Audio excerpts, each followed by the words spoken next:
प्यारे विद्यार्थियों, क्या आप अपनी लिखाई से निराश हैं? आपको लगता है कि आपकी लिखाई सुंदर नहीं है, आपकी लिखाई की वजह से आपके अंक कट जाते हैं, आपको लगता है कि आपकी लिखाई के कारण ही आप जितना पेपर करके आते हैं उतना नंबर नहीं ले पाते हैं। तो आइए आज मिलकर हम आपकी 15 साल से बिगड़ी हुई लिखाई को भी साफ सुंदर कर सकते हैं, वो भी बहुत ही आसान तरीके से, बहुत ही गजब के तरीके से। ये 6 स्टेप जो मैंने आपको यहाँ पर लिख के दिखाए रखे हैं, इनको देखिए और इनको हम यहाँ प्रयोग करेंगे और मैं आपको इजी तरीके से एक सप्ताह के अंदर, मात्र एक सप्ताह के अंदर आपकी साफ सुंदर लिखाई हो जाएगी और आप अपनी सुंदर लिखाई के कारण कभी भी शर्मिंदा नहीं होना पड़ेगा। ये मेरा वादा है आपसे कि आप एक सप्ताह इसकी प्रैक्टिस करिए और आपकी लिखाई सुंदर करिए। तो चलिए मैं आपको सबसे पहले बताता हूँ कि कॉपी का सही प्रयोग कैसे करते हैं। आपके सामने बोर्ड पर यह नमूना है, इसको ध्यान से देखिए। आपकी कॉपी इसी तरह की है जो कॉपी आप हिंदी लेखन के लिए प्रयोग करते हैं। तो सबसे पहले इसको कॉपी को ध्यान से देखिए। ये जो हिस्सा है इसको बोलते हैं हाशिया। इसको हाशिया बोलते हैं, जहाँ आप आपके क्वेश्चन नंबर लिखते हैं, उत्तर लिखते हैं या कोई और जो भी संकेत आपको देना होता है वो संकेत आप यहाँ देते हैं और इधर से आप लिखते हैं। तो यहीं से आपका कॉपी का पोर्शन शुरू होता है, लिखाई का पोर्शन शुरू होता है कि आप कैसे लिखेंगे। तो सबसे पहले आपको ये नियम बना लेना है आज से ही कि इस हाशिए से दूर आप जाकर नहीं लिखेंगे। इस हाशिए से दूर आप लिखते वक्त नहीं जाएंगे, इस हाशिए के साथ से ही लिखना शुरू करेंगे। इस तरफ आगे जाकर आपकी लिखाई चाहे आगे पीछे हो जाए, चाहे लाइनें पीछे हो जाएं, हो सकता है कि कोई लाइन आपकी यहाँ पूरा ना हो, कोई वाक्य यहाँ पूरा हो, कोई वाक्य यहाँ हो, कोई वाक्य यहाँ हो। तो इस बात की चिंता आपको बिल्कुल नहीं करनी है। आपको सिर्फ और सिर्फ ध्यान रखना है कि हाशिए के साथ से ही आप लिखते जाएं, हाशिए से दूर ना हो। जैसे मैंने यहाँ लिख रहा हूँ मैं कि रमेश जो है वो 7th क्लास का विद्यार्थी है। रमेश 7वीं कक्षा में पढ़ता है। अगली लाइन मैंने यहां लिख दी कि सीता और गीता, सीता और गीता, सीता और गीता। फिर मैं यहां नीचे लिख रहा हूं लक्ष्मण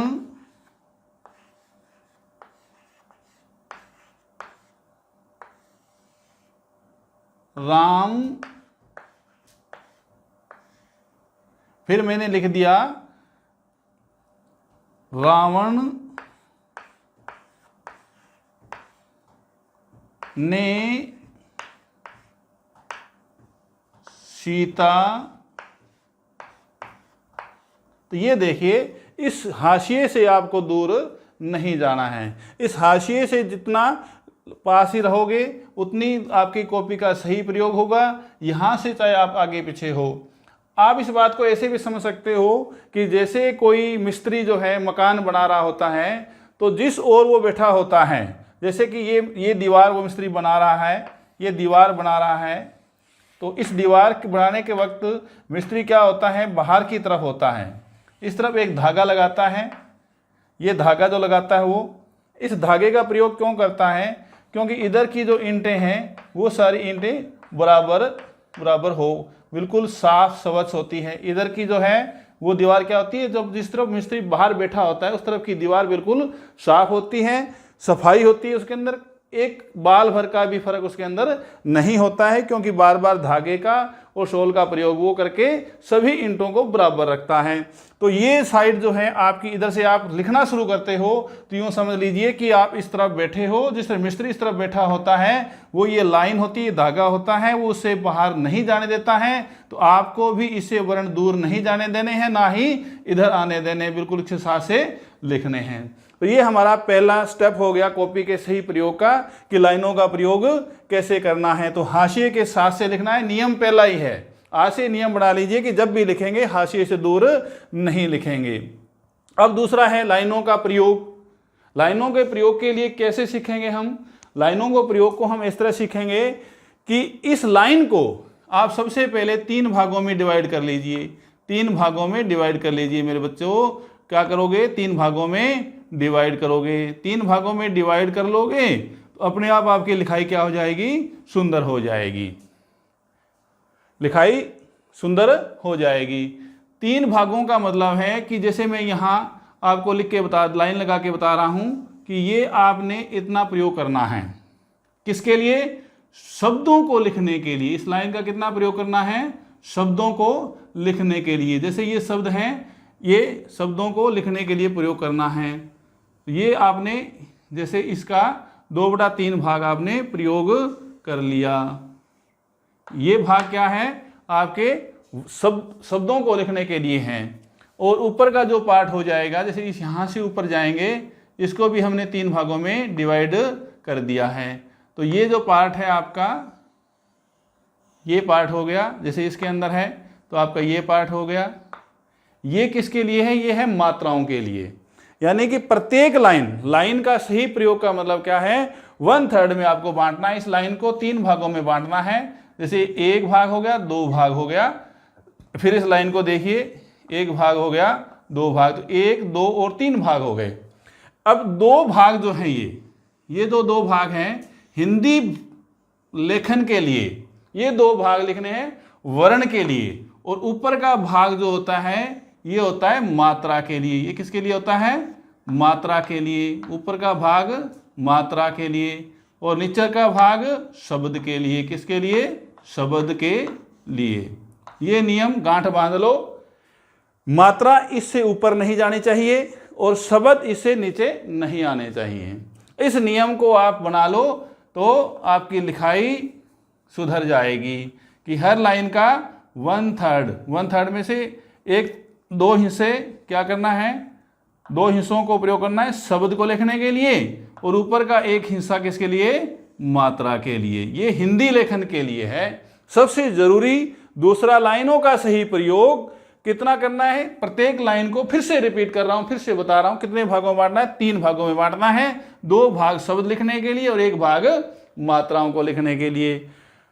ये मात्राएं यहां से इस लाइन को टच नहीं करनी चाहिए और शब्द इससे नीचे क्रॉस नहीं करने चाहिए। शब्द लिखने हैं वो यहां पर इससे नीचे नहीं जाने चाहिए।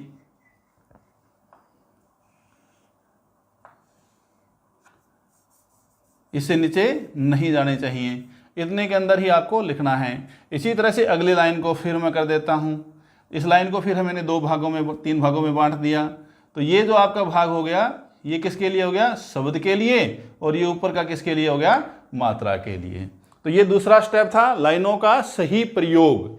ये हिंदी लेखन के लिए है। अंग्रेजी लेखन और मैथ लेखन सीखना है उसके लिए नेक्स्ट वीडियो में आपको देखना पड़ेगा कि हिंदी के अलावा इंग्लिश को इन लाइनों का प्रयोग कैसे करना है और मैथ में इस लाइनों का प्रयोग कैसे करना है। तो मैं आशा करता हूं कि आप ये दूसरा स्टेप भी आपको क्लियर हो गया होगा। नहीं है तो वीडियो को आप दोबारा से रिवाइंड करके देख सकते हैं। इसके लिए अब है वर्णाक्षर की सही बनावट। तीसरा स्टेप, वर्णाक्षर की सही बनावट कैसी हो। वर्णाक्षर की सही बनावट आपको मैं अभी सिखाऊंगा कि वर्णों की सही बनावट कैसी होनी चाहिए। लेकिन उससे पहले एक चीज और मैं बताना चाहूंगा आपको।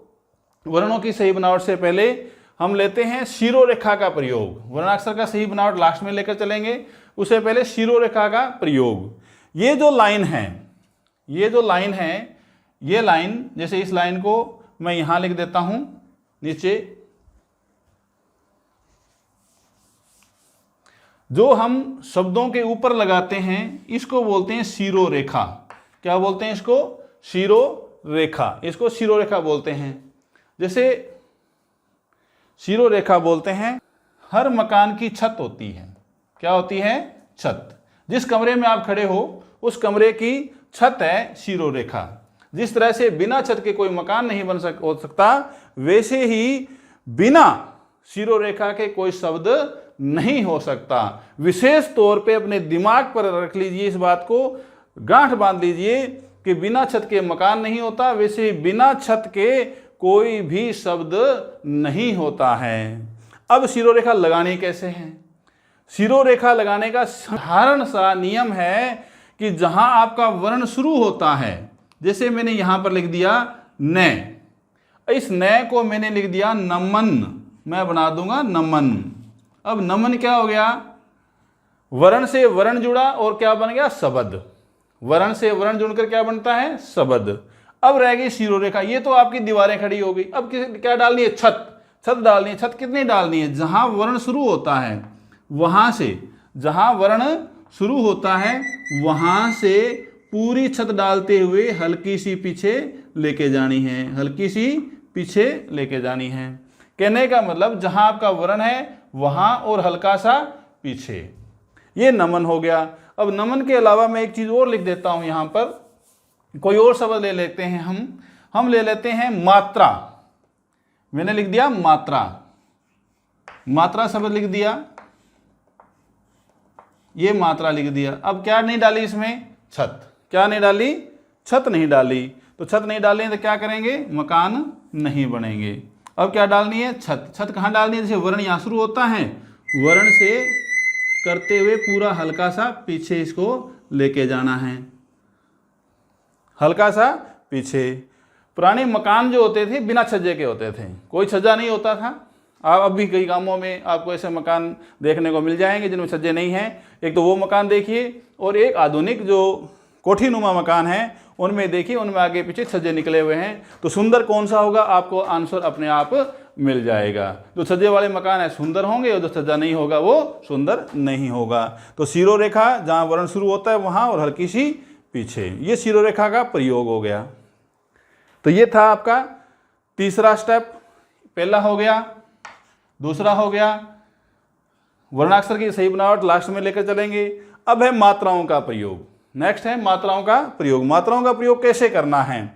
ये सबसे जरूरी है हिंदी लेखन की साफ सुंदर लेखन के लिए। सबसे जरूरी स्टेप ये अब आ रहा है कि मात्राओं का प्रयोग। बच्चे इसी में सबसे ज्यादा गलती करते हैं। मात्राएं हैं वो लगाने का पता ही नहीं है कि कहाँ लगानी है। अपनी मर्जी से कहीं भी डाल देते हैं, कहीं भी उसका घुंडी बना देते हैं, कहीं इसका कुछ बना देते हैं, कहीं कुछ बना देते हैं, कहीं मोर पंख बना देते हैं। तो मात्राएं, जैसे आपको सबको पता है, सभी बच्चों को, मात्राएं किस पर टिकी होती हैं? मात्राएं टिकी होती हैं बेटे पाई के ऊपर। मात्राएं किसके ऊपर होती हैं? पाई के ऊपर टिकी होती हैं। किसके ऊपर टिकी होती हैं? पाई के ऊपर टिकी होती हैं। मैं ये जगह थोड़ी साफ कर देता हूं ताकि आपको क्लियर हो जाए। मात्राएं किसके ऊपर होती हैं? पाई के ऊपर। मात्राएं पाई के ऊपर। हिंदी वर्णमाला में जो आपके वर्ण हैं वो 3 तरह की पाई के ऊपर टिके हुए हैं। जो ये डंडा है, ये डंडा है, ये है, ये है, ये है, ये सारे क्या बोलते हैं? पाई। क्या बोलते हैं इसको? पाई। तो जिस बच्चे ने ये सीख लिया उसकी मात्राएं कभी गलत होंगी ही नहीं। वर्ण पाई के हिसाब से 3 तरह के हैं। कितने तरह के हैं? 3 तरह के। 1, 2, 3 और काम पूरा। पहला अंत में पाई, अंत में पाई, अंत में पाई। अंत में पाई वाले कौन से? जहां सारे आखिरी, जैसे इसी में ले लो से, अगले में ले लिया मैं, आगे ले लिया तय, आगे ले लिया वह, ये हो गए। तो ये क्या है? अंत में पाई। फिर है मध्य में पाई। कहां पर? मध्य में पाई, मध्य में पाई। कै और फै, कै और फै। फिर होगी छोटी पाई, छोटी पाई, छोटी पाई। छोटी पाई में जितने भी आपके, जैसे है हो गया, द हो गया, ड हो गया,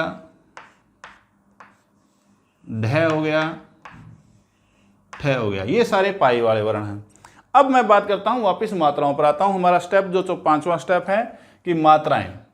अब मात्राओं का और पाई का क्या संबंध है? मात्राओं और पाई का बहुत संबंध है। जैसे एक मकान नीचे बना हुआ है, उसके ऊपर ऊपर का मकान हम बनाएंगे तो ऊपर की दीवार कहाँ जाएगी? कहाँ जाएगी? सोच रहे होंगे कहाँ जाएगी? जैसे ये नीचे का मकान है, ये नीचे का मकान है। अब इस मकान के ऊपर एक और मकान बनाना है, गांव में चौबारा कह देते हैं इसको। तो इसका चौबारा बनाना है तो दीवार कहाँ जाएगी? दीवार के ऊपर। कहाँ जाएगी? दीवार के ऊपर।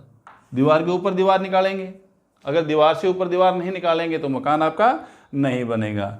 लेकिन सबसे बड़ी विडंबना की बात यही है कि आज जो बच्चे हिंदी लेखन करते हैं उनके ऊपर के मकान की जो दीवार है वो दीवार पर होती ही नहीं है। कहाँ लगाते हैं? कोई कहीं लगा देते हैं, कोई कहीं लगा देते हैं, जैसे उनको नियम का पता ही नहीं है। ये यहाँ हो गया, ये यहाँ हो गया, जैसे यहाँ बना दिया, एक यहाँ कर देंगे ऐसे। तो ये सारे गलत हैं, ये भी गलत है, ये भी गलत है। कहाँ नहीं चाहिए? पाई के ऊपर। तो आप समझ चुके होंगे मैं क्या समझाना चाहता हूँ कि मात्राएं कहाँ लगानी है? पाई के ऊपर। जैसे मैंने ये लिख रखा है, कहाँ आ रही है मात्रा? पाई के ऊपर। ये मात्रा कहाँ आ रही है? पाई के ऊपर। ये मात्रा कहाँ आ रही है? पाई के ऊपर। ये मात्राएं कहाँ आ रही हैं? ओ की मात्रा कहाँ लगाई हुई है? पाई के ऊपर लगाई हुई है। ने की मात्रा कहाँ लगाई हुई है? पाई के ऊपर लगाई हुई है। तो पाई से दूर नहीं जाना है, जो भी मात्राएं लगानी है वो पाई के ऊपर लगानी है। पाई से बाहर जाते ही क्या हो जाएगा? गलत हो जाएगा। जैसे शक्ति शब्द लिख दिया मैंने यहाँ पर, ये शक्ति शब्द लिख रहा हूँ, ध्यान से देखिएगा। शक्ति, बच्चे यहाँ ज़्यादा गलती करते हैं, ये शक्ति शब्द है। अब बच्चे क्या करते हैं? मात्रा यहाँ लगा देते हैं, बिल्कुल गलत है। मात्रा कहाँ जाएगी? पूरा वर्ण के ऊपर जाएगी, यानी कि पाई के ऊपर जाएगी। किसके ऊपर जाएगी? पाई के ऊपर। मात्रा कहाँ जाएगी? पाई, पूरा वर्ण है उसके ऊपर। यहाँ जाएगी शिरोरेखा, ये पूरी कर देंगे, ये आपकी शिरोरेखा हो गई, ये पूरी शिरोरेखा हो गई। तो इसी तरह से चाहे आप मात्रा एक ही मात्रा है, यानी कि ये मात्रा है, कहाँ लगाए? पाई के ऊपर, ठीक है। एक ही दूसरी मात्रा है, कहाँ लगाएंगे? आगे झुकी हुई, नीचे से जड़ एक होगी, पाई के ऊपर।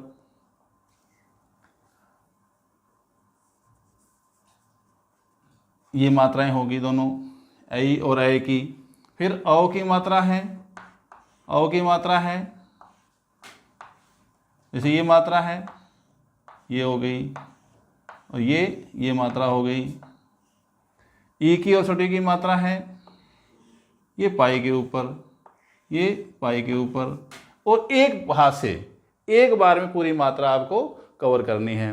मात्राओं को अलग अलग स्टेप नहीं है। ज़्यादातर बच्चे क्या करते हैं, जैसे मान लो कि मैं लिख दिया यहाँ पर शिरोरेखा लिख दिया मैंने, शिरोरेखा। पहले ये डंडा लगाएंगे, फिर ये लिखेंगे, फिर ये लिखेंगे, 3 स्टेप हो गए। तो अभी करना क्या था? ये सह लिखा और सीधा वापस यहाँ आ गया, इसमें 1 स्टेप हो गया। ध्यान से देखिएगा इसको, मैंने ये किया, ये लिखा, सीधा ये गया और ये आ गया। लेकिन बच्चे क्या करते हैं? पहले ये लिखेंगे, फिर ये लिखेंगे, फिर ये लिखेंगे और फिर ये स्टेप करेंगे। तो 3 स्टेप, इसमें 1 स्टेप आपका कम हो जाएगा। तो मात्राओं को 1 स्टेप में लेके आना है, पाई से दूर नहीं जाना है। मात्राओं के लिए जो जगह फिक्स बताई मैंने आपको, जो 1 हिस्सा है वो मात्रा के लिए, 2 हिस्सा वर्ण के लिए। तो इन चीज़ों का आपका ध्यान रखना है। तो ये हो गया आपका मात्राएं कैसे लगानी है, मात्राओं का लगाना कैसे है। अब है 90 डिग्री। अगला स्टेप क्या है? 90 डिग्री। 90 डिग्री पर लिखना है आपको, कोई भी वर्ण है आपको 90 डिग्री पे लिखना है। 90 डिग्री से दाएं बाएं बिल्कुल नहीं जाना है, तो गलत हो जाएगा। इसके लिए सबसे इजी और आसान तरीका है, जिस कमरे में आप जिस जगह पर खड़े हो वहां उसको दीवारें देखो, दीवारें कैसी हैं। जहां आप लिख रहे हो, कमरे में बैठे लिख रहे हो, दीवारें कोई किसी भी कमरे की या किसी भी मकान की दीवारें हैं, वो किस पर होती हैं? 90 डिग्री पर। कितने डिग्री पर होती हैं? 90 डिग्री पर, 90 डिग्री के कोण पर, 90 डिग्री बिल्कुल खड़ी होती है। लेकिन आपके बच्चों की राइटिंग में सबसे बड़ी कमी यही आती है कि आप 90 डिग्री का प्रयोग नहीं करते हैं। ज़्यादातर बच्चे किस पर लिखेंगे? या तो 70 डिग्री पर या 110 डिग्री पर। कई बच्चे तो ऐसे भी मिलेंगे जो 180 डिग्री के नज़दीक पहुंच जाते हैं, बिल्कुल यूं लिख देते हैं। जैसे मान लें कि लगाना शब्द हो गया, लगाना, ये लगाना हो गया। अब इस लगाना को नीचे लेकर जाएं तो डिग्री क्या बनेगी, 90 डिग्री तो नहीं बनेगी, ये तो 140 से आगे चली गई, तो ये गलत है, ये गलत है, बिल्कुल गलत है। तो इसको क्या करना है आपको, 90 डिग्री पे लिखना है। जो भी शब्द लिखें आप 90 डिग्री।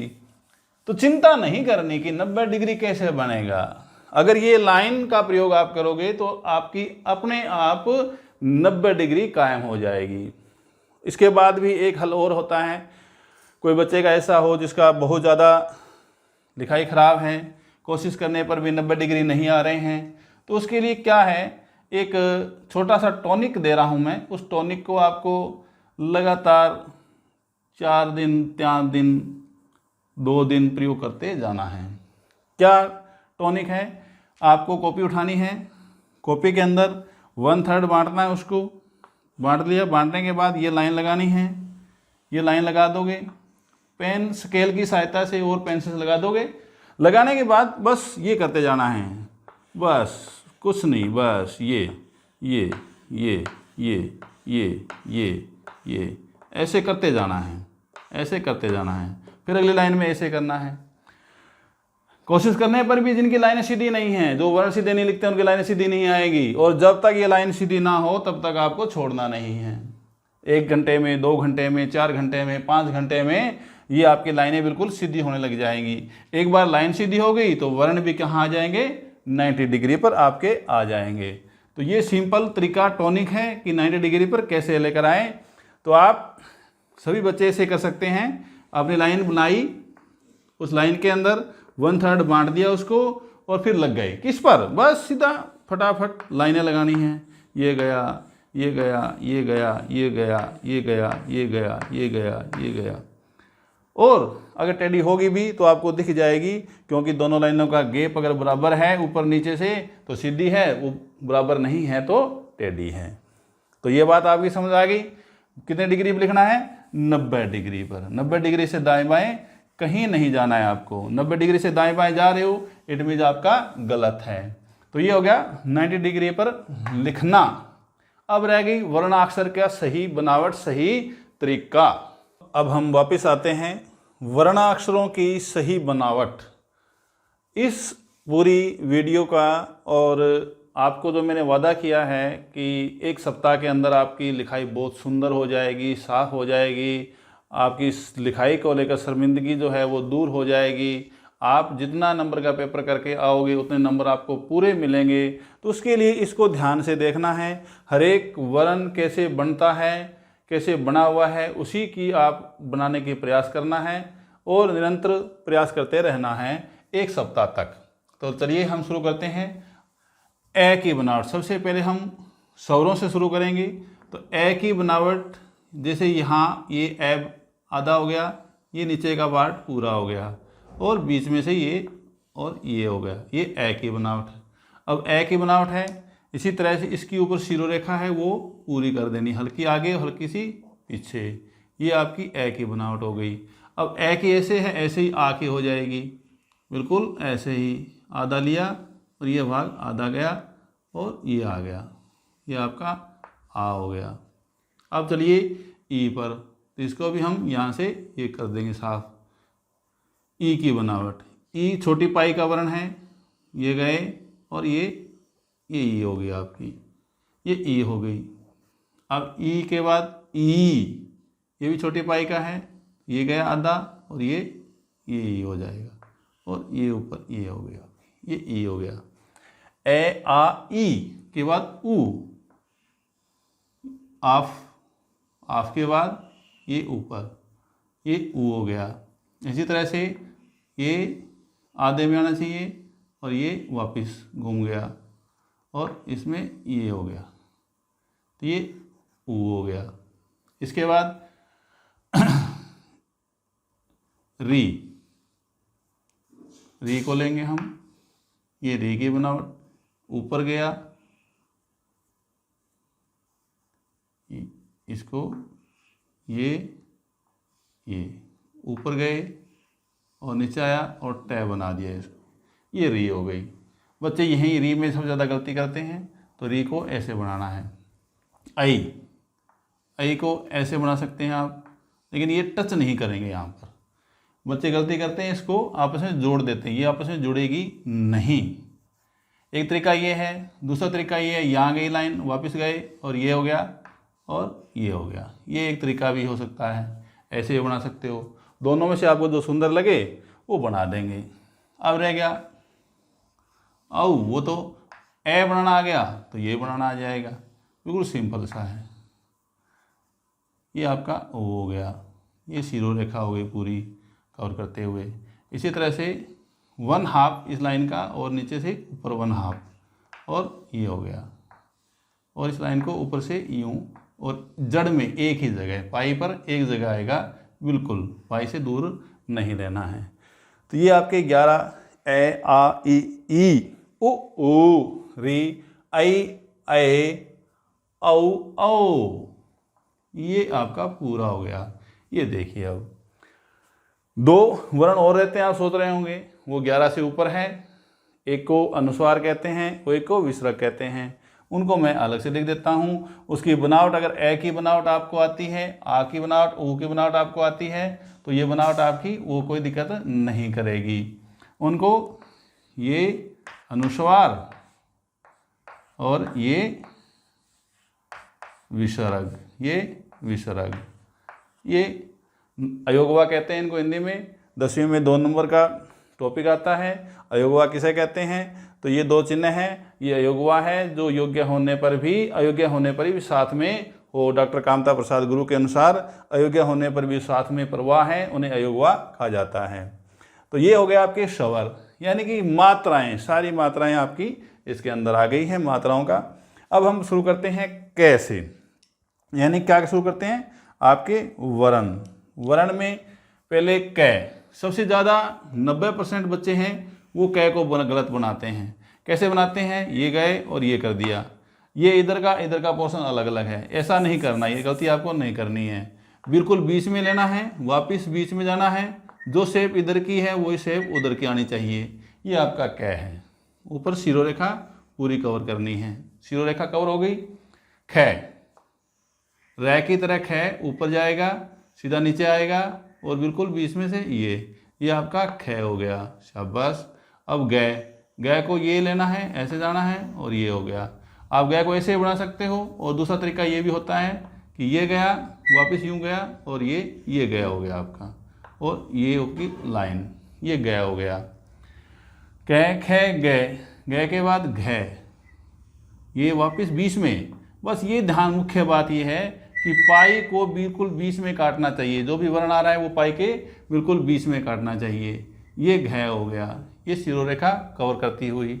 उसके बाद अंगय, बच्चे क्या करते हैं, अड़य कहते हैं। अरे भाई कहीं नहीं अड़ता, ये अंगय है, अड़ता कहीं है ही नहीं। कहाँ नहीं अड़ता, कहीं नहीं अड़ता। अंगय इसके पीछे होती है, इसके पीछे होती है। क्या होती है, पीछे होती है, बिल्कुल पीछे।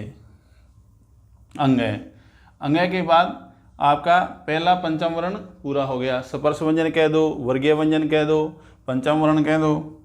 इसके बाद क्या आएगा कि आप सबको पता है, क ख ग घ अंग, फिर च को ये गया लाइन, वापिस लिया और ये घुमा के बिल्कुल बीच में, और ये हो गया, ये आपका च हो गया।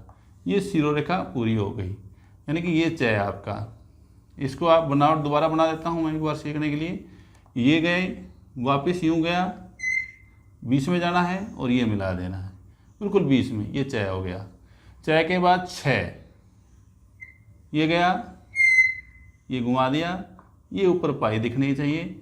ये च के बाद छ, फिर जय बीच में, बिल्कुल बीच में, जैसे मैं बार बार कह रहा हूँ, बिल्कुल बीच में लेना है, नीचे तक जाना है और ऊपर, इससे ऊपर नहीं जाएगा, इस लाइन से ऊपर नहीं भेजना है। इस लाइन से ऊपर भेज दिया गलत हो जाएगा। ये शिरोरेखा आपकी पूरी हो गई। इस तरह से शिरोरेखा। तो च छ जय, झंडे वाला, जिसको झंडे वाला कह देते हैं बात बच्चे। ई बनाना आता है तो ये बहुत आसान है, ये बन गया, ऐसे ही इसकी लाइन लगाई और ये झ बन गया। ये शिरोरेखा पूरी हो गई।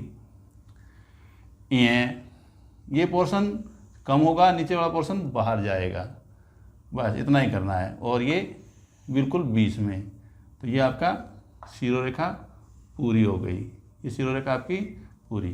तो ये हो गया दूसरा पंचम वर्ण, यानी कि 5 ये हो गए, 1 2 3 4 5, 5 ये 10 25 होते हैं।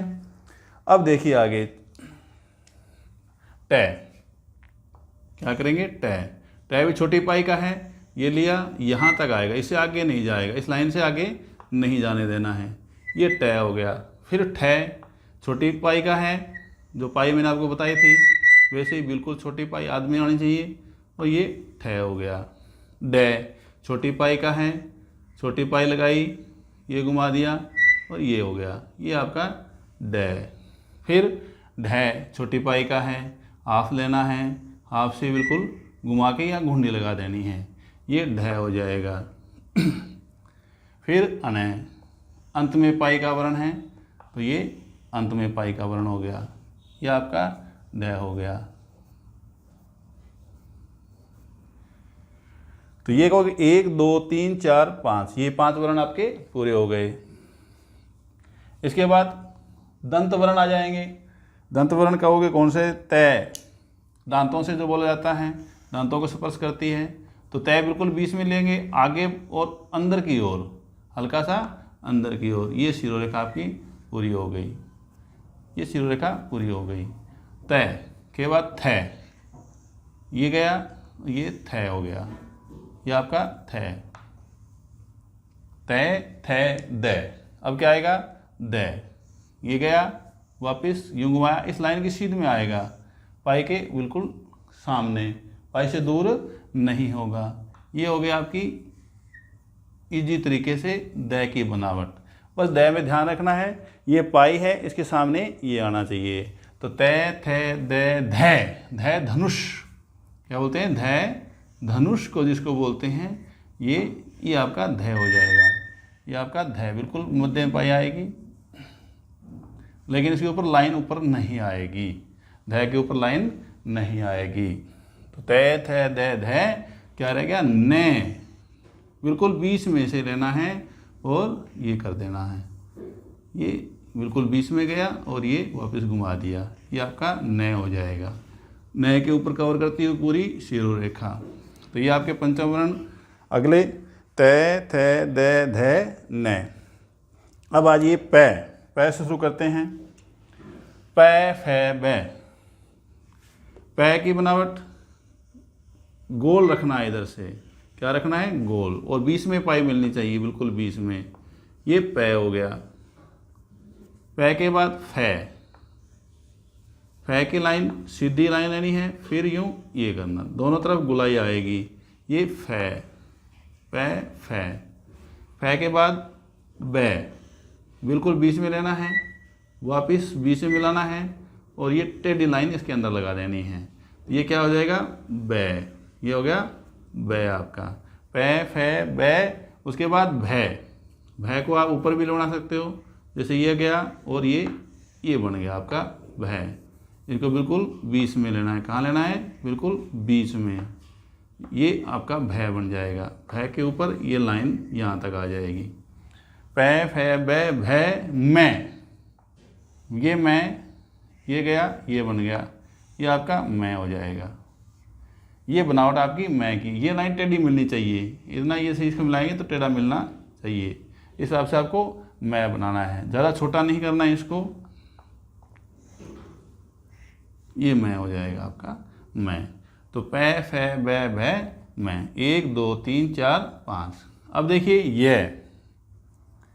ये रै लै वै शै, यह की बनावट, ये की बनावट, ये रै की बनावट, रै,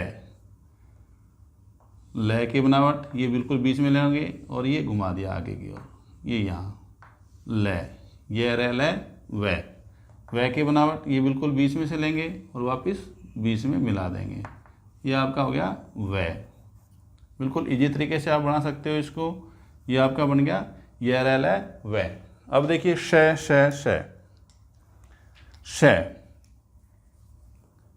ऐसे गुंडी बनानी है और ये ऐसे गया, ये आपका श बन गया, ये श हो गया।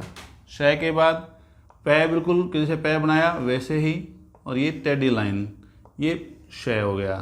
फिर ये श, ये आपका श हो गया, और फिर है,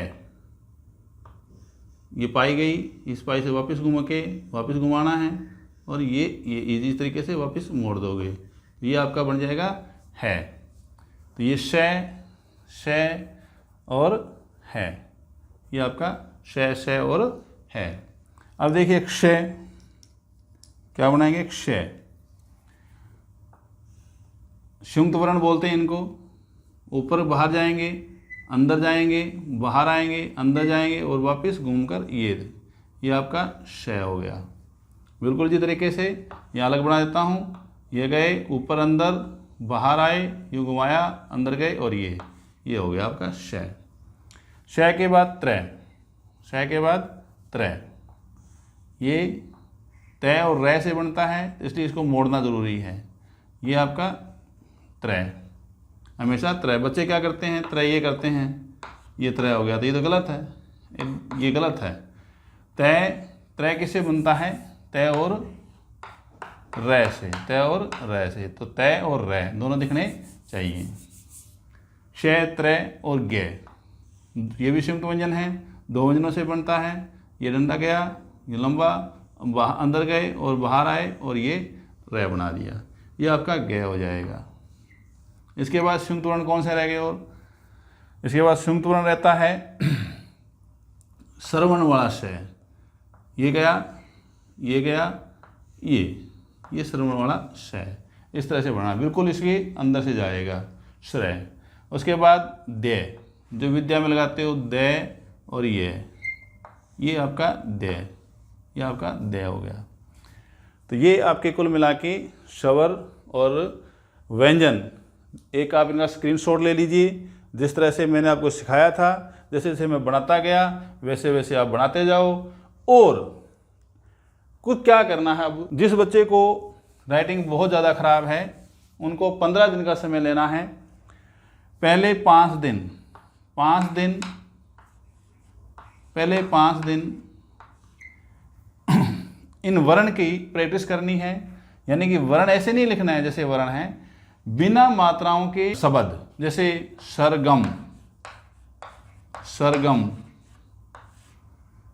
मगरमच्छ, मगरमच्छ, बरगद,